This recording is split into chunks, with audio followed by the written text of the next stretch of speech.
नमस्कार, आप देख रहे हैं भारत एक्सप्रेस डिजिटल। मैं हूं आपके साथ बबीता रखवाल। जवाहरलाल नेहरू नहीं, सुभाष चंद्र बोस बने थे देश के पहले प्रधानमंत्री। सिंगापुर में अस्थायी भारत सरकार बनाई थी। कई देशों ने तो उसे मान्यता भी दे दी थी। चौंकिए मत, इस वीडियो में हम आपको विस्तार से बताते हैं कि कैसे सुभाष चंद्र बोस देश के पहले पीएम बने थे। आपको बता दें कि सुभाष चंद्र बोस ने अपनी पूरी कैबिनेट का गठन किया, जिसमें एसी चटर्जी वित्त विभाग के प्रभारी बनाए गए थे, एसए अय्यर प्रचार और प्रसार मंत्री बने थे, लक्ष्मी स्वामीनाथन को महिला मामलों का मंत्रालय सौंपा गया था। इतिहास के पन्नों में दर्ज वो तारीख थी 21 अक्टूबर 1943। अंग्रेजी हुकूमत को चुनौती देते हुए सुभाष चंद्र बोस ने सिंगापुर में अस्थायी भारत सरकार बनाई थी। उसे आजाद हिंद सरकार के नाम से भी जाना जाता है। सुभाष चंद्र बोस इस सरकार के पहले प्रधानमंत्री बने थे। इतना ही नहीं, उस सरकार में बोस ने राष्ट्रपति, प्रधानमंत्री और सेनाध्यक्ष तीनों पद अपने ही पास रखा था।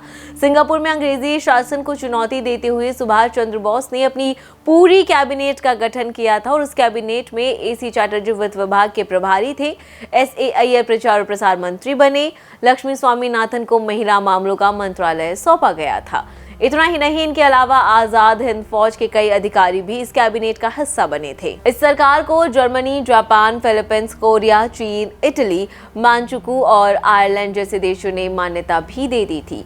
बोस की आजाद हिंद फौज का गठन भी इस संघर्ष का एक महत्वपूर्ण हिस्सा था।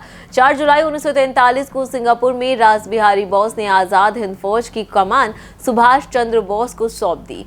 बोस ने अपने कुशल नेतृत्व करते हुए इसे एक मजबूत संगठन में तब्दील किया, जिसका उद्देश्य द्वितीय विश्व युद्ध के दौरान अंग्रेजों के खिलाफ लड़ाई करना था। बोस के इस फैसले से मनमानी पर उतरी ब्रिटिश हुकूमत डर गई थी। वो बोस को रोकने के लिए हर तरह के हथकंडे अपना रही थी। जापान ने भी आजाद हिंद फौज को काफी सहयोग दिया।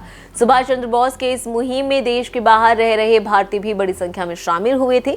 आजाद हिंद फौज ने 19 मार्च 1944 को भारत में अपना झंडा फहराया था।